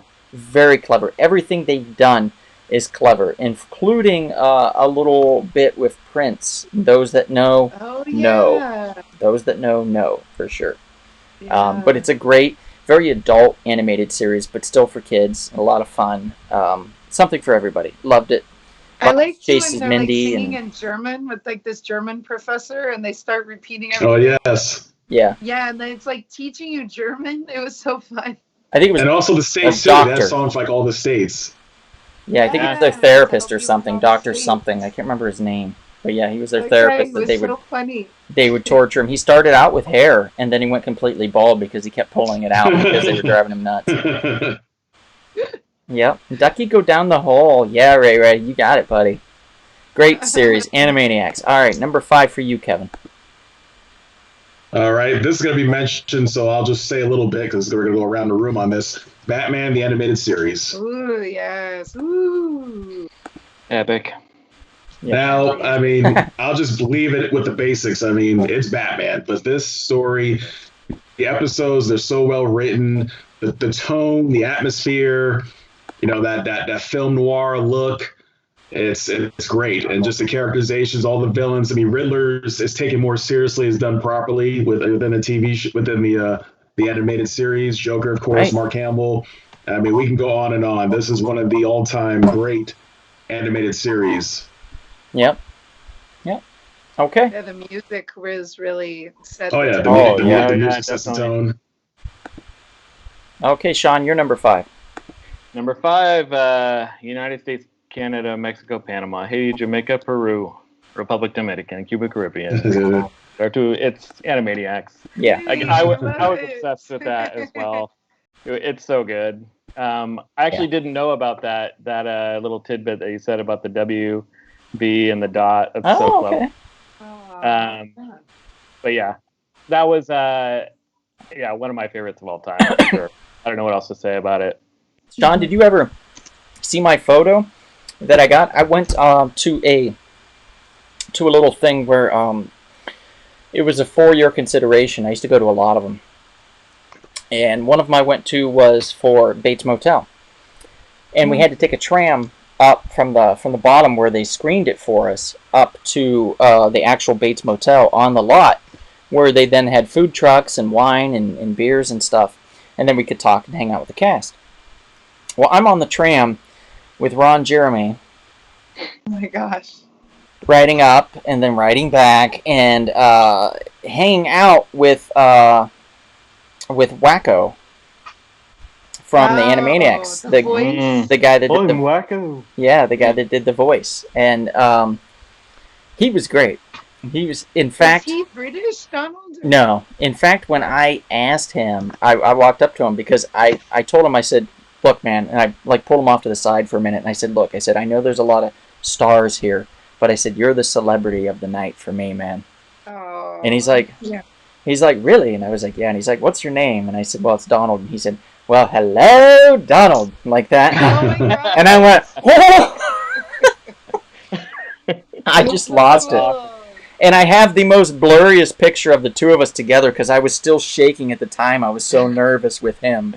You know, it's great. I'll have to show it to you later, but it's a fun picture and a fun memory. Awesome. Yeah. They had a spotlight on him a couple of Comic Cons ago, I guess, and I was really bummed that I missed it. Had to wait in a H line, I think, but that's so well, they cool did what was it, Animaniacs Live or something for a bit?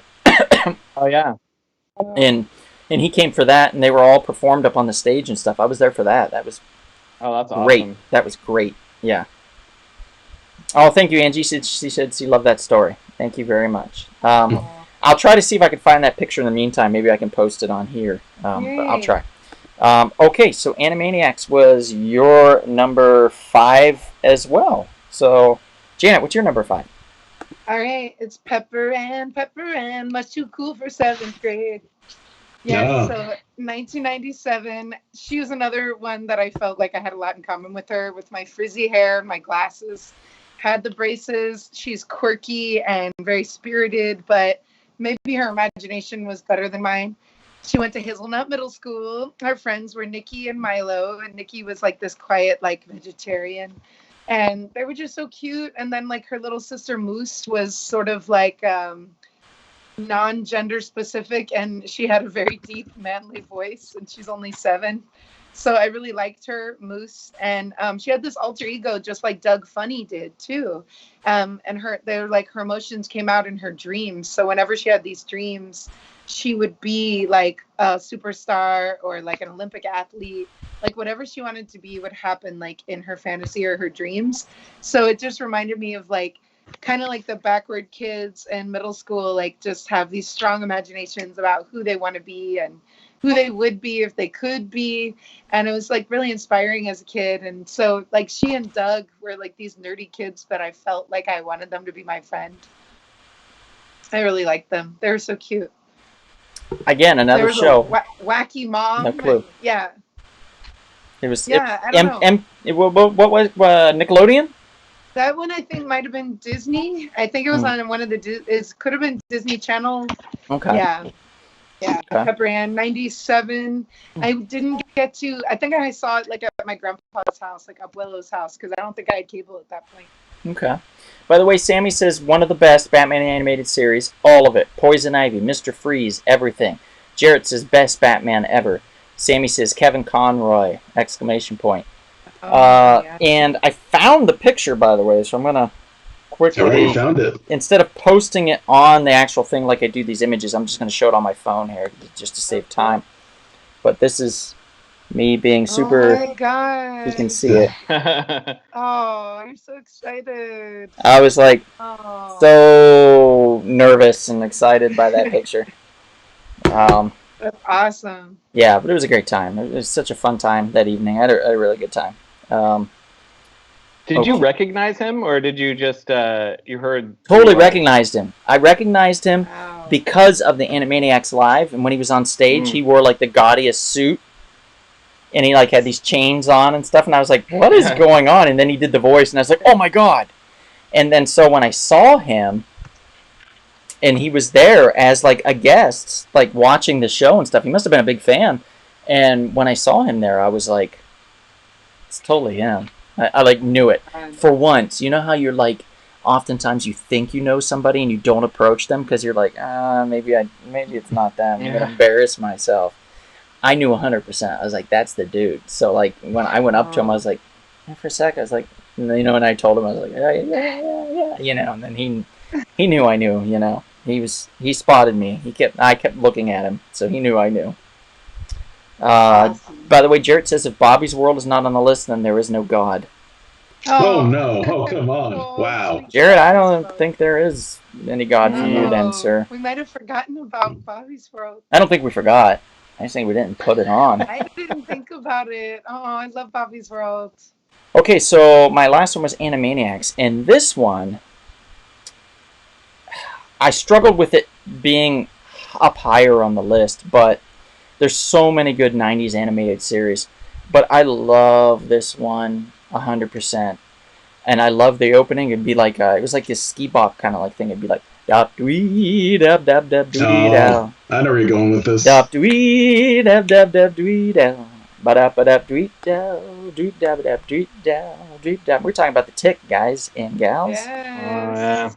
Yeah, we are talking about American Made. We are talking about Arthur. We're talking about the Tick. We are talking about Chairface Chippendale, who is the main villain that has a chair for a head. Yeah, it's the craziest thing I've ever seen. It's the craziest thing. What's that, Janet? Was it Burnt Toast person? Burnt Toast? Is there somebody who has the name Toast in their name? Yeah, I think there was French Toast Man? Yeah, there was something like that. And then there was Pat O'Butter or something like that. And one of the guys, and he'd be like, "Butter me, boy," and he would come through and like with butter. Just the stupidest thing. There was Dinosaur Neil that he had to fight. It's a deal. This piece of toast. He needed a new sidekick because Arthur left, and so he made one out of wood, and he called him Little Wooden Boy. Oh my god. His battle cry was a spoon. I mean, just like, I'm sure right back here, I probably have some Tick stuff along my wall of bedroom fandom here. I'm sure I have some Tick stuff, but just the fact that his battle cry was spoon was amazing enough. That is where we came up with the production company name, Rumble Spoon Productions. Part of it, because fighting and then him crying spoon, so Rumble Spoon. It just made sense to me anyway. So that's how that came to be. And that is my number 4. So Kevin, you're number 4. My number 4 is a very dark cartoon from the late 90s. It is the HBO Spawn. Ooh. Spawn. Todd McFarlane's Spawn. Very interesting. Now, after that unfortunate, mediocre live-action movie that came out in 1997, now Michael Jai White did a great job, as Spawn, as Al Simmons. But it's just the plot and some of the effects were just cheesy and put together, not well put together. But this HBO cartoon series made up for it. It is very, very good, but it's very dark, very realistic, and it's out there. But you have to see it for yourself. The only thing that sucks is they never really completed the series. They only did 3 seasons. You can tell there's like 1 or 2 more seasons they could have done, but they ended that 3rd season on a cliffhanger that unfortunately has never been resolved after like 20-something years. Kevin, you would think after 20-something years you could have figured out how to do animation and finished it yourself. But you are correct. You are correct about that. I mean, we're all can be lazy at times, but I feel like that's really, really lazy of you. Well, you know what? Sean and I can work on this. Can work on season 4 as far as the scripting's concerned. The animation part, we're gonna have to get some other. Oh wow, that's a slap in Sean's face. Jesus He needs Christ, to be Kevin. the voice of these characters. Oh, Sean, we know that you're not an artist at all, so we'll just have you do some writing. You could do the writing too, Donald. Oh, could I thank you, Janet, for Yeah. offering If it's a my, show, you know. there should be a Good writing job, room. Donald. I don't know if anybody knows, but I created a web series called The Blue Beetle Ted Cord Returns, and I did 4 seasons of it and wrote it. Thank you very much, Kevin. Donald, You're Kevin and I got to star You're in welcome. the web series. Yeah, I actually put That's you in true. it, Kevin. Now I'm regretting it. I'm going to go in and retcon you out. I'm going to put Sean in your place. He's going to be Black Liquor. There we go. I was just saying, Donald, you're I'm so honored. lazy. You just didn't write a cartoon this entire time, you know? Yeah, I should have written a cartoon. Yeah. It is shameless self-promotion, Sammy, because how else are you going to promote a web series that's on YouTube? How else are you going to do that? It's shameless. Right here on You the got to Real do Short it. Box. Yeah.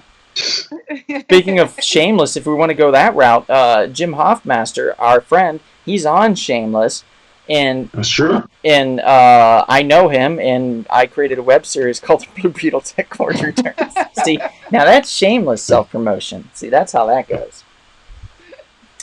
So let's see. Yeah. Angie's- David, yeah, great voice for Spawn on that TV cartoon. Angie's asking, she says, wasn't Spawn a comic? It still is a Yes, it comic, was. Angie. It's It in was a comic. 300, issue 300 and what, 13, 14 right now? Yeah, something like that. Maybe 315. And they're actually, it's become so popular again that it's spawning a whole universe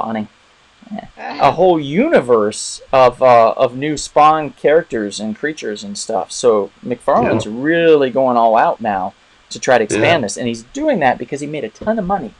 He made a ton of money from this kind of stuff here. His toys. Yeah, these kinds of things. Oh, wow. He's very They really intricate. pushed. Yeah, the articulation on those toys are great. Wow. That's where a lot of his money came, is from the toys. And right I still have now, one of those vampires, those Spawn vampires. I don't know where it is. yeah, see, everybody has something. And right now, he's doing a killer job with the DC Universe figures, because Marvel was doing Marvel Legend figures, and they've been doing them for years and years and years, and they do a really good job. They're all pretty well done overall. You know, they look good. They've got lots of points of articulation and stuff, so you can pose them in many different poses and stuff. Right now, this guy just sits up here and relaxes. He likes to watch me while I sleep. It's a little awkward, but, you know, whatever. Protecting you. Right. Okay, so that was Spawn. That was your choice, Kevin, correct, on number 4? That's right. Okay. Sean, what's your number 4? All right, number 4, The Pirates of Darkwater. Yes, awesome. Yeah, that was one. So I lived in a very, very tiny town when I grew up. I think we had 13 channels. And this was a show that just was very elusive to me. But I remember seeing the previews for it, and I would just hunt for it. I couldn't find it anywhere. And then I learned later on that it was on at 5 in the morning for some reason. So I would have to wake myself up and or try and wake up and watch this show. And it was kind of, I think it was about, if I remember correctly, it was about this team of, I guess they were pirates. They had a ship, and there was this Darkwater taking over the world that they lived on, and they were trying to find the 13 treasures of Ren. Which they never did, by the way. Yeah, because it got canceled. Is that why? No, they changed the treasures into animals, because the treasure idea wasn't working apparently, and they weren't getting as many toys sold or whatever. So they changed the gems into animals, and then they had to go collect all the animals. They were trying to Pokemon the shit out of the thing. Oh wow! Yeah, that's so funny. The show was so. It was almost like my great white whale that I was always searching for, and so I don't think I don't even think I've seen 10 episodes, but I loved it so much, and the whole searching for treasure thing and everything like that. Oh, it's like, you know, right? It's like a mystery box to me that it's just.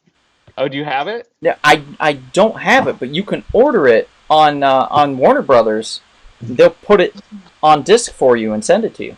Oh wow, that's awesome. Yeah, my buddy Adam actually did that, and he loaned it to me, and I watched it, the whole thing, all the way through. This is the one that when you told me your list and I saw this, I went, oh shit, I've made a mistake. Like, Forgot. I forgot Pirates of Dark Water because I effing love that thing. And I know my Very friend ambitious. Adam The did show so is. much. But it was on in the morning for me on Saturdays, strangely enough. It was on at like, I think like 9 or 10 a.m. or something. So I just hit record on my VCR and then had it when I woke up because there was no way I was getting up at like 9 to watch anything on a Saturday. No, no, sir. No. But funny enough, Angie did, and she said Wildfire was on at 5 a.m. She feels your pain. She understands. And Yeah. there is another series I will mention later that I had to get up at 6 a.m. for during the week. So I had to get up a half an hour earlier than I actually normally had to for school in order to watch this show that's coming up on my list. So we'll talk about that in a little bit. But that was your number 4, right? Number 4, yeah. Janet, what's your number 4?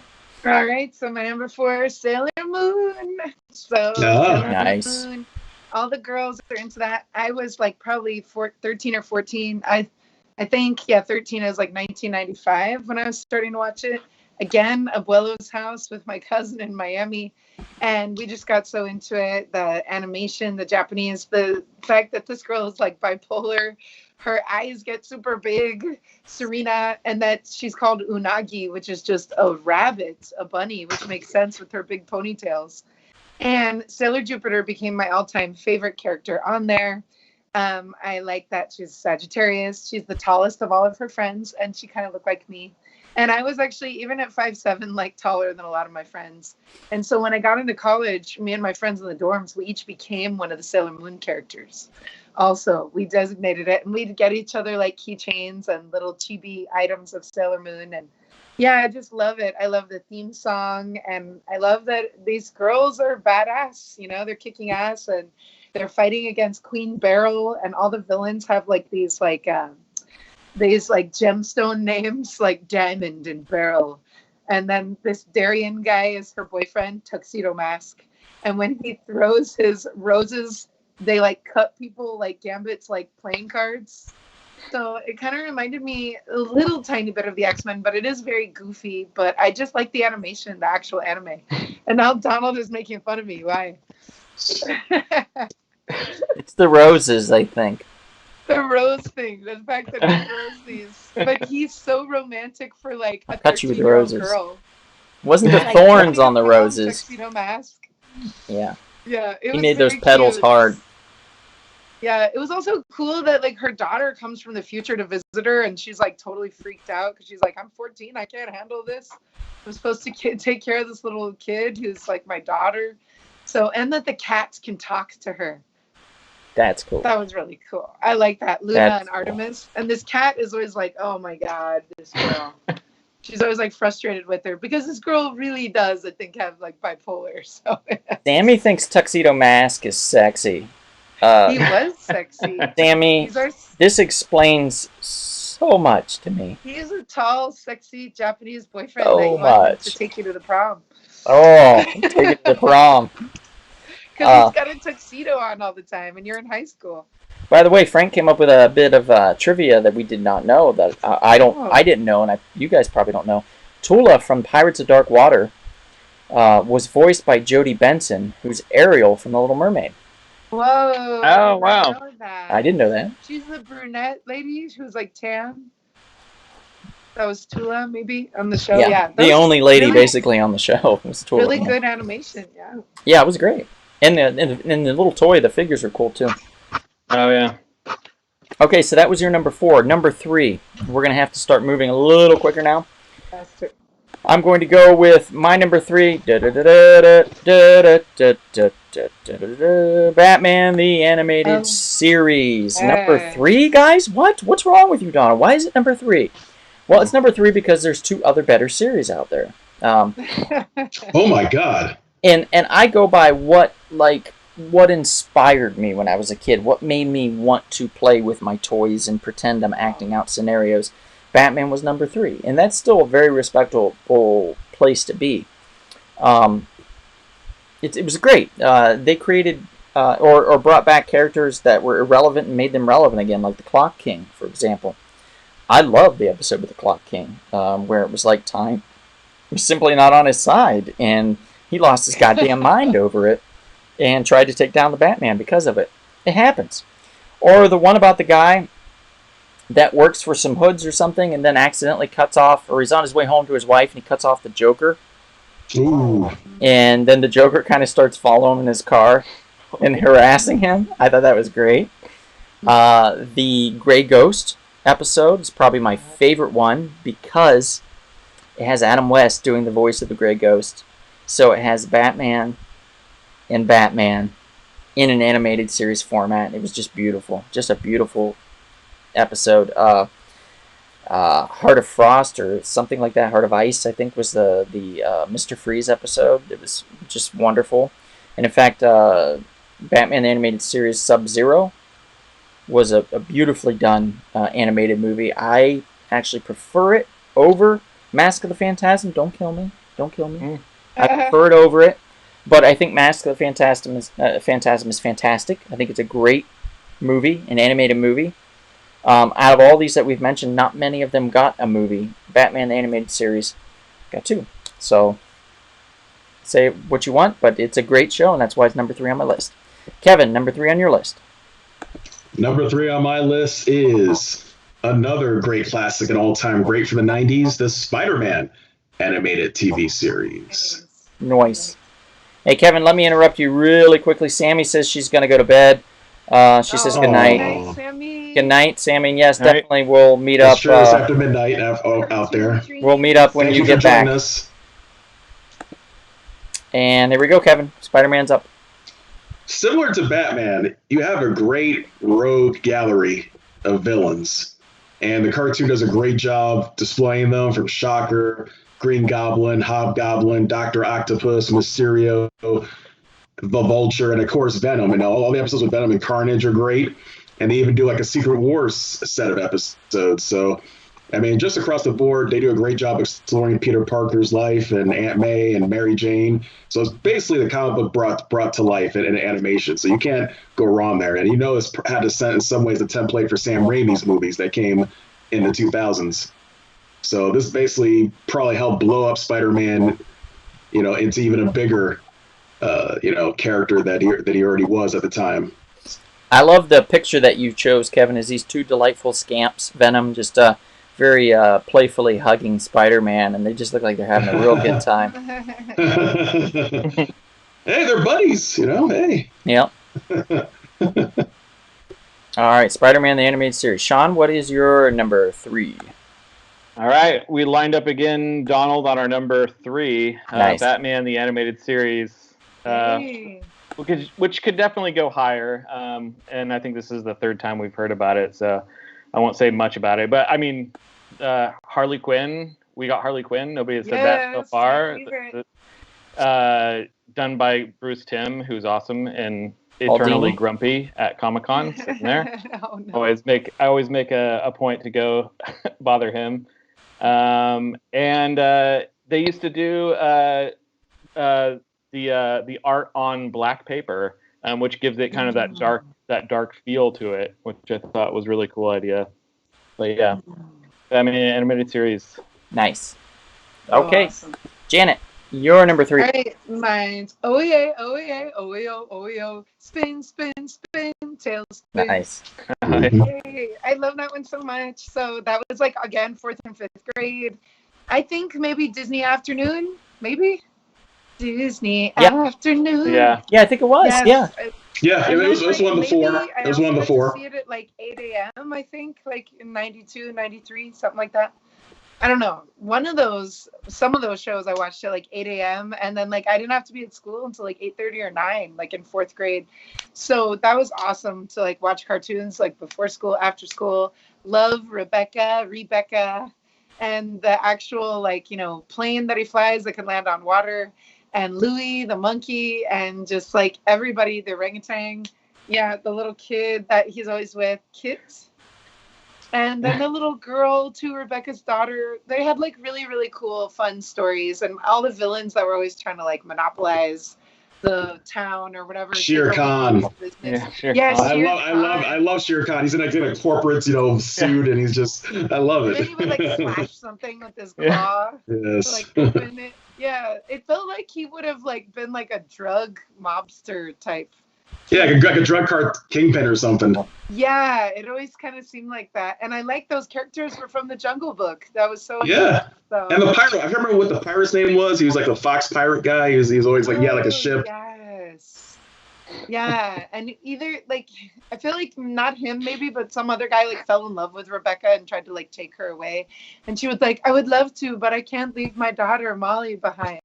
Like he wanted her to like go off with him without her daughters. Like no, Jesus. there was some serious like plots going on. Tailspin is one of the craziest ideas. I can't believe that show got made. Right? I love it. I thought it was great, but it's bonkers. It's very so true. It's very crazy. surprising. And like some of these like adult themes that they put in the cartoons. But yeah, it's my number 3, Tailspin. Okay. Number 2 on my list. It's been talked about before, so I'll be very brief.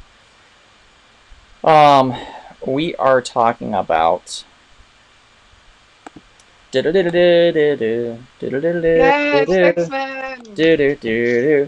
I looked forward to this cartoon on Sundays so much, guys. So much. I bought so many of the action figures because of this series. I have, pointing to the corner, you can probably see it up in the corner up here, but I have the Beast toy from the X-Men, the animated series right there. In the package. In the package up Hank on the wall. McCoy, you're a Hank McCoy fan. Yeah, big Hank McCoy fan. So, but I had Wolverine and Cyclops as well. I did not have a Jubilee figure. I don't think that came out till later, and at that point I was like, it's fireworks. So that's my number 2. What can I say? It was an excellent series, a lot of fun. They did a sponsorship with Pizza Hut that worked out really well for me because I could get the VHS tapes and a personal pan pizza. I would talk my parents into it, and it was great because ordinarily Did you they were get like, a book pin for reading books? "Oh yeah, Oh yeah, oh yeah." I would make up books that I read. I'd be like, to get that free pizza. the honor policy that they had there was crazy, and I just didn't understand it. My parents, they did not monitor me well enough to know, and I was like, "Yeah, I read that. Just give me the pizza." You know, have the pizza. Right. Yeah, I love the pizza. That was great. Okay, Kevin, what's your number 2? All right, it's going to be a classic Japanese anime known as Cowboy Bebop. Woohoo! Yes, that's your background. Yes, it is. Hey. Now, interestingly enough, I discovered the show actually in the 2000s when I moved out here probably because of good Lord, what's it called? Amoeba Records. I would go there between there and ArcLight, and I think I saw something on TV. So then someone hooked me up and got me the bootleg DVD copies, and I just watched it and just fell in love with the show. It's just amazing. The fact that each episode is kind of like named after like a song essentially, or just has a jazz or blues beat to it is just unbelievable. So well done. Great plot. I love all the characters from Spike, Spiegel to Jet Black. The dog, Ein, I guess his name is Einstein, is a very brilliant little corgi dog. Edward, you can tell she's like a great, computer hacker. And of course, the lovely Faye Valentine, who's like a con artist. I mean, all 5 of them blend well together on that ship, the Bebop, as they are basically, space bounty hunters. They're going to collect bounties on space criminals, and it's just a blast. And then the movie is good too. I mean, every single episode is solid. I can't think of a single episode that sucks. It's just so well written. The music is amazing. Like I have like the soundtrack on my phone. I mean, it's just unbelievable, especially the opening song. I mean, you could rock to that all night long. So good. Oh, yes. Cowboy Bebop is one of my great geek shames that I've never seen before. Oh, yes. You'll love it, though. Yeah, I know I will, too, by everything I hear about it. But So great. Yay. Okay, Sean, you're number 2.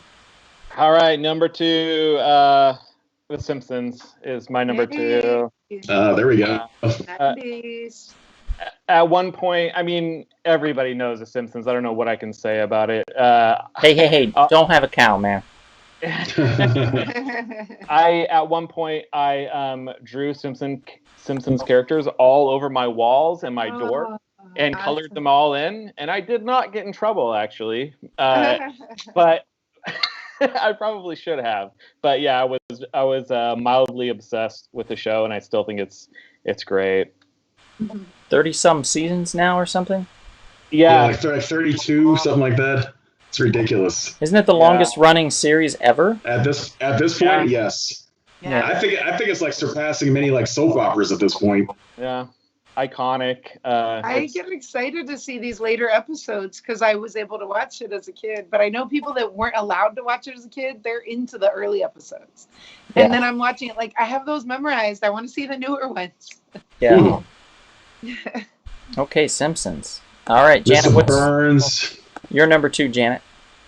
Mine is Cowboy Bebop, just like Kevin. Good choice. There we go. Oh, shit.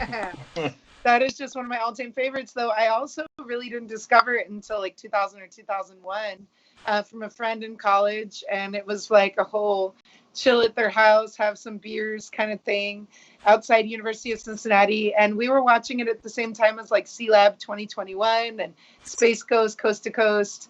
And so, yeah, it was on later, like Cartoon Network, I think like midnight or like 12:30 in the morning. So we'd watch it like staying up late, and even if you had class the next day, like college class, you would still watch it. I just love it. I like that you said the lovely Faye Valentine, who they have her boobs just popping out of her top.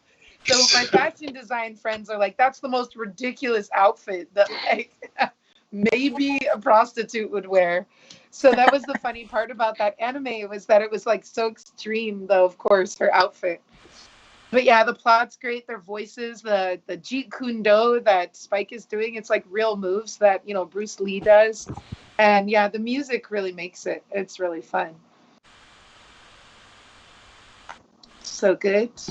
Cowboy Bebop. Yeah. Yeah, it had that very jazzy entrance to it. I love that. It does. It's very like James Bond, too. Okay. The entrance. So we're at the number 1s, guys. This is for all the marbles here. This defines us. This tells people who we are as an individual. This explains to everyone what is in our DNA, what makes us, what good have we brought to the world. This is how important this number 1 on our list is. So, for me, it became not just about cartoons, but it became about race and racism and oppression and just the way people will look down on you because of the difference in your skin and who you are. And I'm half serious and half not serious, because seriously, this did happen in the cartoon. In my cartoon that I'm talking about, Sean, I did have to get up at 6 a.m. in the morning to watch it because it switched. It used to be on Saturdays, and then they went more syndicated throughout the week. And they started playing it at 6 a.m. So I would watch it before school, and then I would get ready and then go to school. But we're talking about the Exo Squad. How do you say it now? The Exo Squad. Okay. Exo Squad. Because of the exosuits the Earthlings, the humans, would have to get into in order to fight these battles, because apparently people got in those battle suits to fight each other, and you could fly with them and move and carry things and throw stuff, and it was a fantastically mature series for its time, and something that should actually never have been created if you look at it from that standpoint. I'm just going to briefly read a synopsis that I pulled up here. The series is set in the year 2119 to 2121 AD, several decades after humanity, aka Terrans, has expanded its presence beyond Earth, terraforming and colonizing Venus and Mars. These 3 planets are the homeworlds, the core first of the Terran Interplanetary State and later of the Neo-Sapien Commonwealth. Not all Terrans are affiliated with the homeworlds, however. The pirate clans, descendants of Terran criminals exiled to the outer planets who live off looted homeworlds.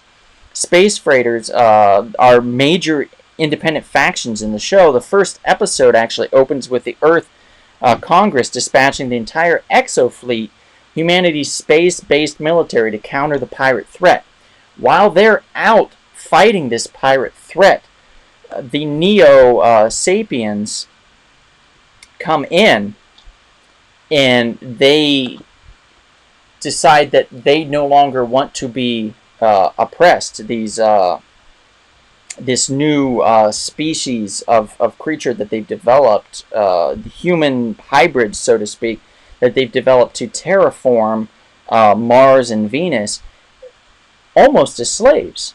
So they no longer want to be oppressed and treated as just a workforce. They want to be seen as individuals and given rights as individuals. So there then is an uprising. They see this as the perfect time because the human race is distracted fighting these pirates. So then they uprise and they start to fight for their freedoms. And it becomes this very convoluted, very interesting story about if you're genetically created, do you have rights and why? And what makes you different? And actually in the Exo Squad, they do have one of the genetically created Neo-Sapien people fighting on the side of the humans because he believes in coexistence. He's basically your Martin Luther King fighting on a team when Malcolm X is leading the other brothers and sisters, so to speak, of his race to fight and destroy the humans so they can oppress them and they can rule them and they can see what it was like to be treated that way. It's a very fascinating, very great story, and I'm sorry I ran a little over on it, but I think it bears mentioning a little bit more than just it was a cool cartoon. It's an important cartoon. It's a cartoon that's often overlooked, and if you can find it, it is on DVD, the first season at least, and you can find it on there. And I believe they are re-releasing it on one of the streaming platforms at some point if they haven't already. So you can just Google quickly Exo Squad and see if you can find it on there as well. But it's a great, so neat. And that's why it's my number one. Yeah, like inspiring. Cool. And Kevin, you're number one. What's going to define you as a human? Well, it's been mentioned a couple times already, but as those who know me very well, the X-Men is my cartoon. I grew up with this during my teenage years. I collected all the comics that were associated with the X-Men, so I was just totally all in. So the cartoon just made it even better for me. And they had great episodes, written episodes from the first two, Night of the Sentinels, where they introduced Morph, Days of Future Past, Till Death Do Us Part, the Phoenix Saga, the Time Fugitives, Reunion. I mean, the list goes. Oh, my favorite one is from the fourth season where you had Apocalypse. He gathered like all like the main supervillains to help him, capture all the different people through time. It was the 4 episodes called Beyond Good and Evil. Great episodes. Apocalypse, Mr. Sinister, Magneto, across the board. They had most of the X characters there. A great time. So a solid series all around. Great themes. You mentioned something's a little social commentary about prejudice and people trying to unite and other people not trying to unite. This is one of those series that makes you think a little bit. Mm-hmm. It's okay to be a little different, and so just be a little bit tolerant. Yeah. And not be so cruel to one another. And another allegory to Malcolm X and Martin Luther King with Professor Xavier and Magneto. Different philosophies. Yeah. How in the third, or I think it was the second or third episode when Magneto broke Beast out of jail and was like, come on, let's go.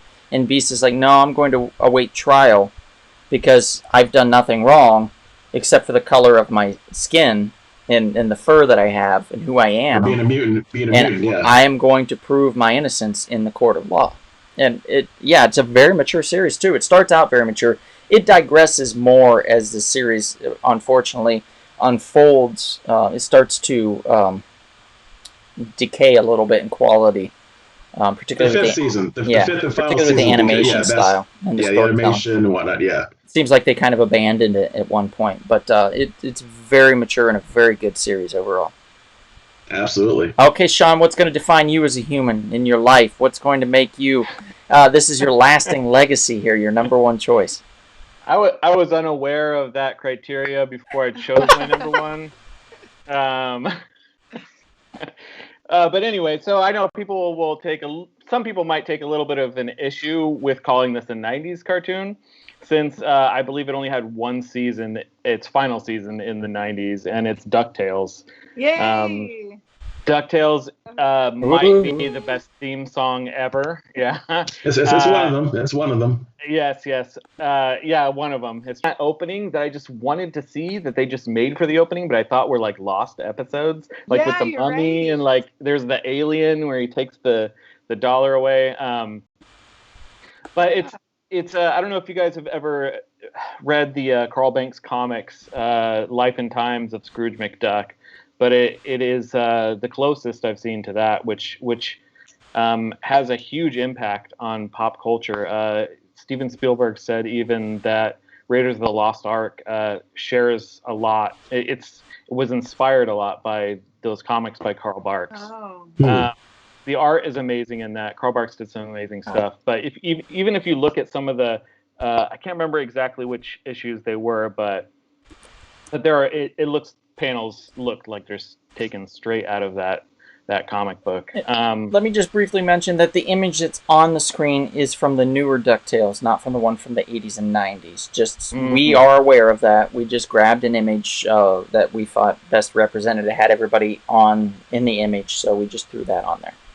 I hear great things about that one. I have yet to. It's fun. I have yet to check it out. And I hear, yeah. Also, another series that got a movie. Yeah, that was great. The Magic Lamp. That was good stuff. Anyways, DuckTales was a huge part of my childhood, and DuckTales. Louis says Kids WB has Batman, Superman, and Batman Beyond, and Fox Kids has X-Men, Spider-Man, and The Tick. Both have great blocks of shows.